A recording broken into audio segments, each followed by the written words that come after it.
Am I the asshole for refusing to share food I had ordered for myself? This week, I had a minor examination at hospital that required me to not eat for 24 hours prior to the test. My appointment was also delayed by 4 hours. So by the time it was done, and by the time I got home, it was over 32 to 34 hours since I had eaten anything. Because of this, I was very hungry and tired, so I decided to order some food. I asked my girlfriend if she wanted anything, but she said no. My girlfriend said she'd rather cook than order out, but I said I'd prefer a takeaway so we can just have separate meals. She said she'd rather we both just cooked, but I again refused and told her I'm ordering myself food. I ordered the food, and she decided to not cook and just said she didn't want anything. Once my food came, I was sat eating, and she came over and asked if she could have some. I asked if she was serious. I pointed out I asked her multiple times if she wanted anything, and she's waited for me to sit and enjoy my food to try and take it. I mentioned that I've ordered exactly what I was because of how hungry I am, but she just said she was hungry too, since she hadn't eaten. I mentioned that the only reason she hadn't eaten was because I didn't want to cook for her, and that doesn't mean she can come and take my food instead. I said if she wants something to eat, she can either order herself something or cook it, but I'm not sharing what I ordered. She said I was being too selfish and that I have enough to share, so I should be fine sharing with her. She said she's not asking for much and that I'm being unfair. Am I the asshole for refusing to share the food I ordered? You are not the a-hole. Your girlfriend, on the other hand, is a lazy a-hole. You gave her several opportunities to decide between ordering food like you were or cooking something for herself. She chose the latter and then changed her mind, expecting you to make up for her indecision and unwillingness, i.e. laziness, to cook as she had originally decided.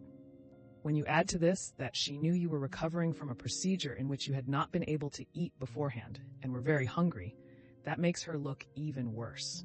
The icing on the cake is when she accuses you of being the selfish one.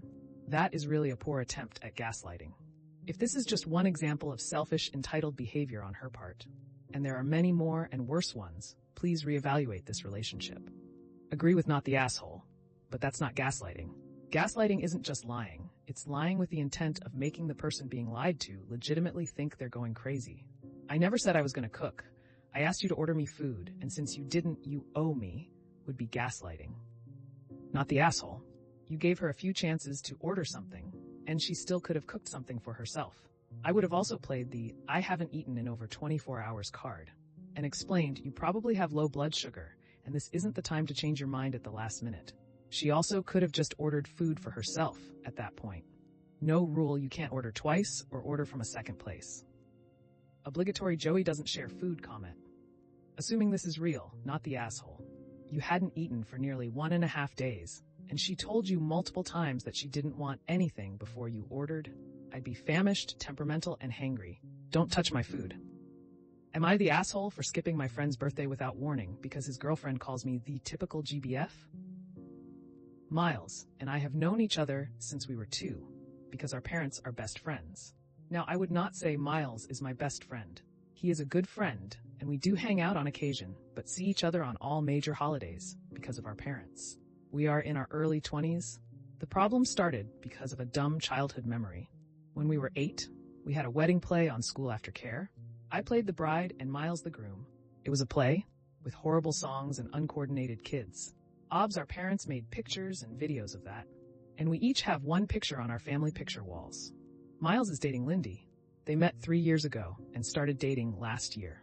Lindy does not like me, so every time we coincide at a celebration, she makes a comment about me being the typical girl best friend. She one time said that I secretly wanted to sleep with Miles. I have no clue where she got that impression from. Miles and I have different friend groups and schedules. Besides the monthly catch-up over food, we didn't really meet that much. Things got worse when Lindy saw the wedding play picture. The comments just got more. She even started DMing me on Instagram saying she knew what game I was playing. I talked to Miles once about this, and he told me to give her time.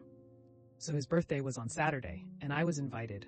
Lindy wrote me saying something along the lines that she was going to supervise me. This was their first birthday as a couple, and I was not allowed to take up his time.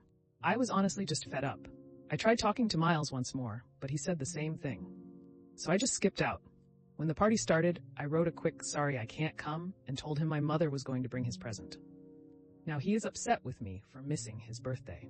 Lindy is mad that I made it all about myself, and and my parents are upset. I missed a family function. AITA? Edit. I didn't show anyone the messages because it didn't want to make more out of this than it is. I didn't want to poison anyone against Lindy, especially not if she is a new fixture in Miles' life. That would make both our lives more difficult.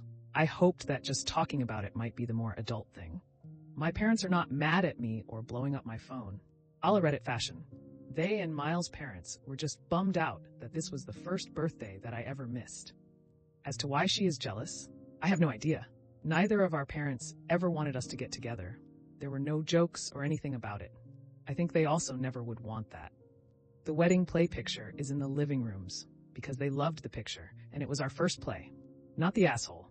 Miles' girlfriend is insanely insecure and jealous of you.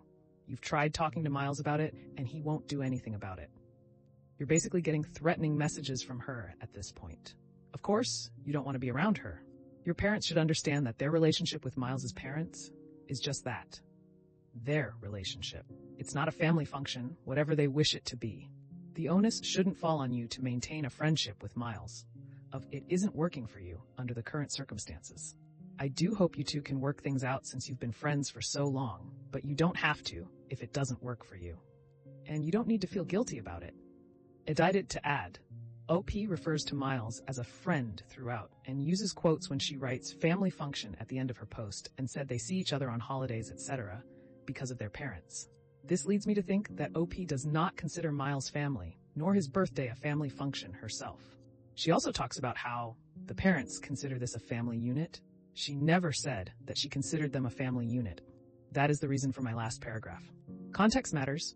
I am not suggesting that family has to be related by blood. I love my family of choice. No one should be coerced to maintain any relationship that doesn't work for them.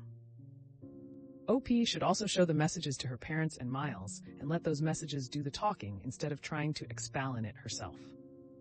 Why is it okay to take crap just because you know them? I can never understand that mentality. Good on OP for not going to the party and giving the girlfriend a chance to insult OP more. You've known Miles for 20 plus years, and his family is close with your family. Your not being at his party was noticed, and you're taking all the blame for Lindy's actions and insecurities. Screenshot her message to you and send them to your parents and put it on record. Your not attending was at Lindy's jealous behest, not the asshole. But seriously, if the parents expect your involvement, they need to know the truth of why you weren't there. Not the asshole. He can't have his cake and eat it. As in, he can't refuse to do something about the problem, then get mad at you for doing something about the problem. I understand why you didn't want to go, and I'd probably do the same. His girlfriend doesn't seem worth the mental energy, and she's clearly got insecurities that you shouldn't have to deal with. Well, that's another episode of Am I the Asshole in the books. I really appreciate all of you who made it this far into the video. Of course, if you enjoyed this video, it would really help the channel out a lot if you gave the video a thumbs up, subscribe, or leave a comment down below. I hope that you enjoyed it, and I'll see you next time.